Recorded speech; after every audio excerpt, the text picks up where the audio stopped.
The number one app in the App Store just suffered the most ironic data breach in internet history.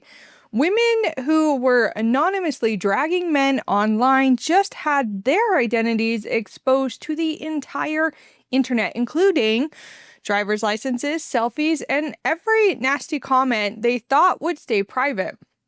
This is the T app data breach, and honestly, the karma is real, but the technical details behind this breach are absolutely shocking. We're talking about security failures so basic that it's almost criminal. If you watched my previous video on the T app, you know this disaster was inevitable. For those just joining us, T is the women-only app that lets users anonymously post photos of men and leave brutal reviews calling them red flags or green flags. Think Yelp, but for your ex-boyfriend with zero accountability and zero proof required.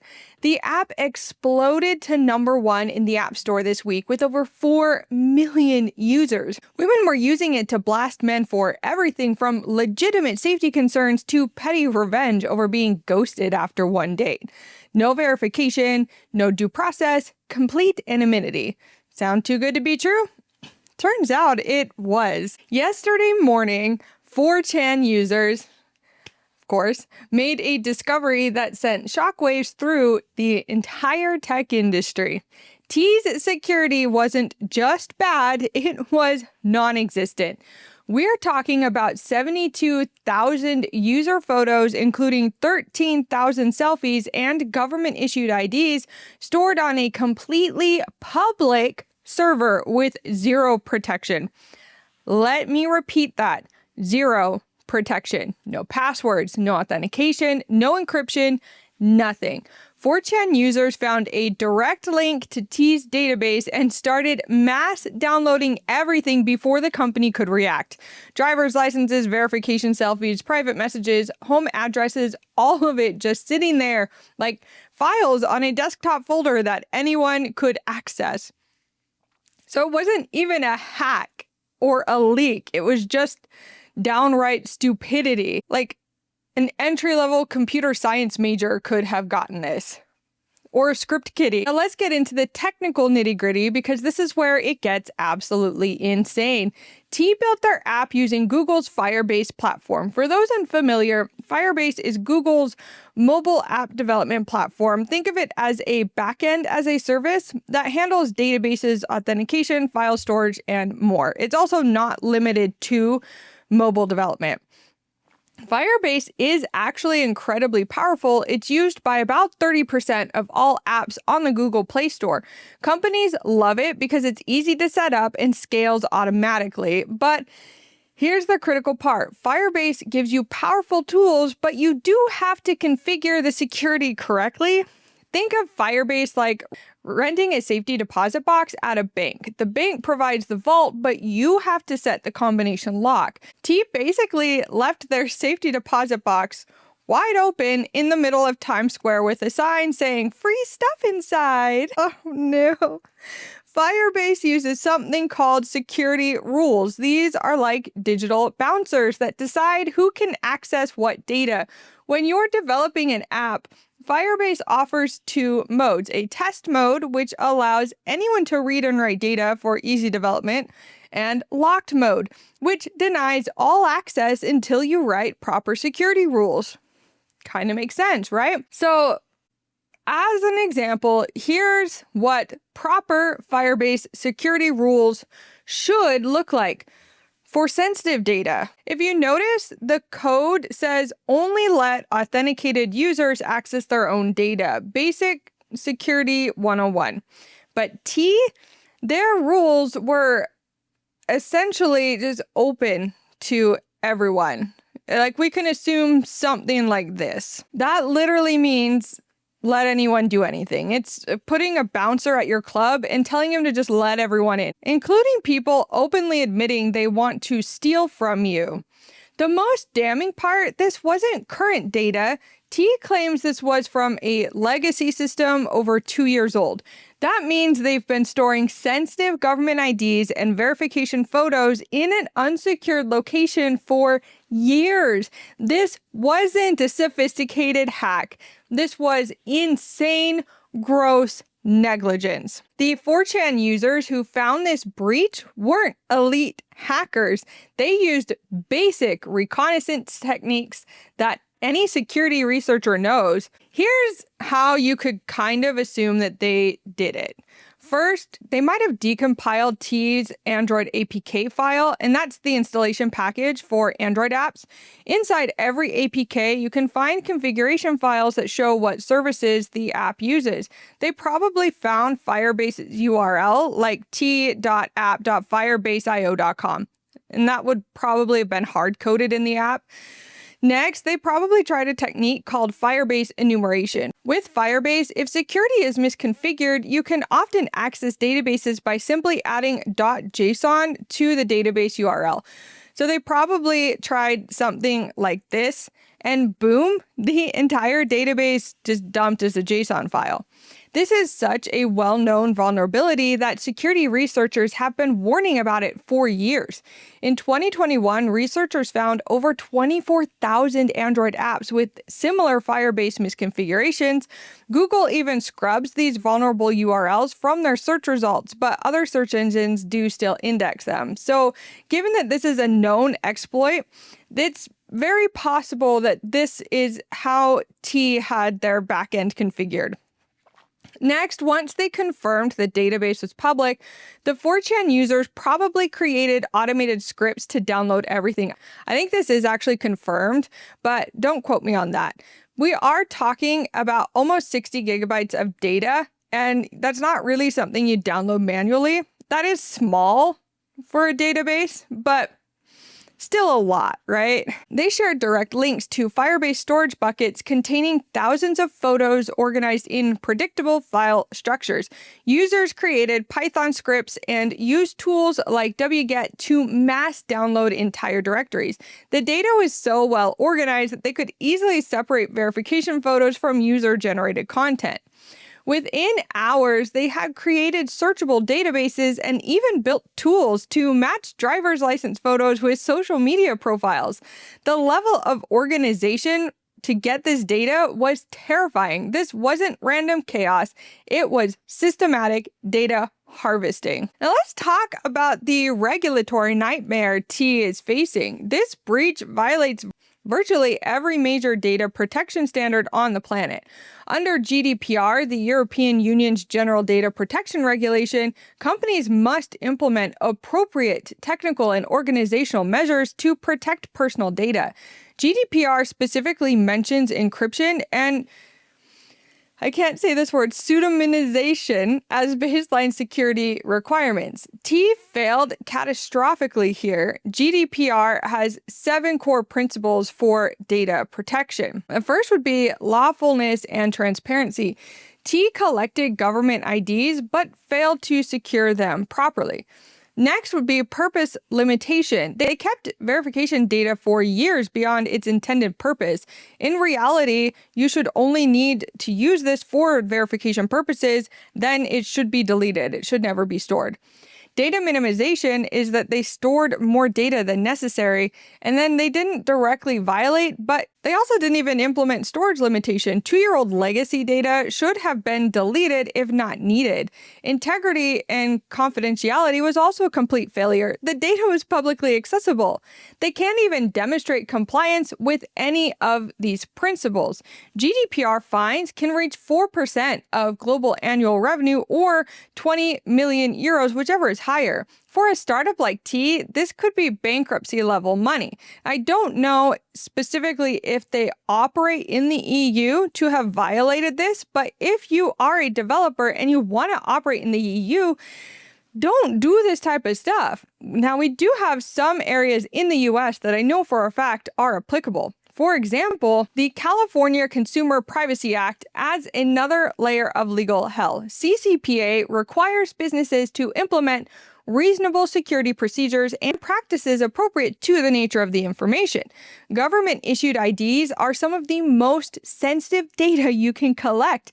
They enable identity theft, financial fraud, and stalking. Storing this data in a public bucket accessible to anyone with internet connection is the opposite of reasonable security. CCPA also has a private right of action, meaning individual users can sue T directly for damages between $100 and $750 per person. With 13,000 verification photos exposed, that's potentially millions in damages before you even count legal fees.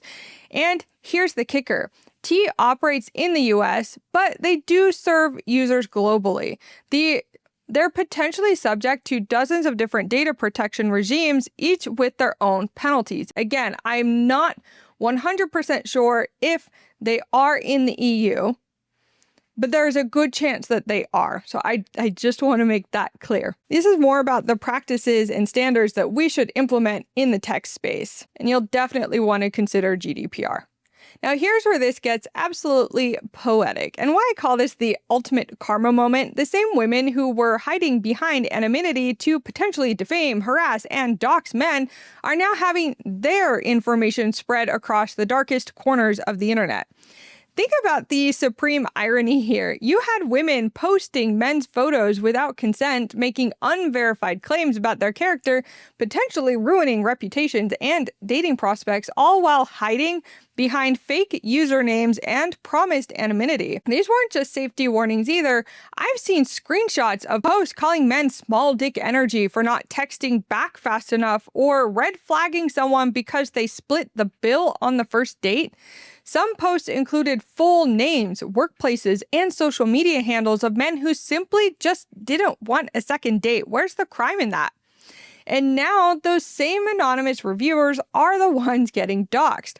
Their real names, faces, government IDs, home addresses, and every cruel comment are circulating on 4chan and being archived forever. The very anonymity they used as a weapon just became their greatest vulnerability. So be careful what you post on the internet, guys. They can find you, even if you think you're anonymous. What makes this even more karmic is the nature of the platform itself. T wasn't really about safety. At least that's not what it evolved into. I do believe the founder when he says that's why he started it. I also believe a lot of women probably do use this for safety, but there's a huge chunk of them who didn't really care about the safety aspect and abused this app, turning it into something that was more about harassment with plausible deniability. Legal experts were already calling it a defamation lawsuit waiting to happen. You can't just post someone's photo and make unverified claims about them. That's textbook defamation. But when you're anonymous, it is kind of hard to hold you accountable without a lot of work to get these platforms to give over your real identity. T gave users a harassment platform with fake safety marketing veneer. Now that the mask has been ripped off entirely, we're seeing the real consequences. Some of these women posted dozens and dozens of reviews, often including personal details about men's finances, family situations, and intimate moments. That's not safety. That's revenge porn. For the digital age, it's disgusting. The beautiful irony is that the people who thought they were untouched behind that anonymity are now facing the exact same exposure they inflicted on others. And unlike the men they posted about, who often had no idea they were being discussed, these women actively chose to participate in a platform with the intent to harm others. And here's the terrifying technical reality. This data is out there forever. When 4chan users mass downloaded 60 gigabytes of personal information, it didn't just disappear when T fixed their security. That data has been copied, redistributed, and archived across multiple platforms. We're talking about BitTorrent networks, encrypted file sharing services, and dark web marketplaces. Some users have already created searchable databases that match driver's license photos with social media profiles. The technical infrastructure of the internet makes data deletion impossible once it's been widely distributed. Even if T wins every single lawsuit, which I think is unlikely, and gets takedown orders, they're trying to put toothpaste back in a tube. Really messy, near impossible. For identity theft purposes, this is a goldmine. Driver's licenses contain full names, addresses, birthdates, and ID numbers. Combined with selfies and social media information, bad actors have everything they need for sophisticated social engineering attacks. The cybersecurity community is treating this as a case study in how not to handle sensitive data. Firebase has excellent documentation on security best practices, but developers consistently ignore it. Obviously, the T app developers did as well. Google has tried to address this by automatically flagging misconfigured databases and sending warnings to developers. But ultimately, you can't fix stupid. T had 2 years to secure this supposed legacy data and ultimately chose not to. This breach will be used in security training courses as an example of what happens when you prioritize rapid deployment over basic security hygiene. It's going to join the Hall of Fame alongside Equifax and Cambridge Analytica as examples of completely preventable disasters. So don't be like them if you are a developer. We are smarter than this, guys. T is about to face a legal tsunami from multiple directions. First, we have the women whose data was breached. These are potential class action lawsuits under CCPA, GDPR, and various state privacy laws. But here's where it gets interesting. The men who were defamed on the platform now have a clearer path to justice. Previously, it was nearly impossible to sue anonymous T users for defamation. Now, their identities are public record. We're likely looking at hundreds of individual defamation cases. Unlike typical social media platforms, T encouraged and facilitated the posting of unverified negative information about identifiable individuals. That makes them potentially liable as more than just a platform. The legal precedent here is terrifying for similar apps. If T faces massive liability for both the data breach and the defamatory content on their platform, it could kill the entire anonymous review industry. And I don't know if that's a bad thing at this point.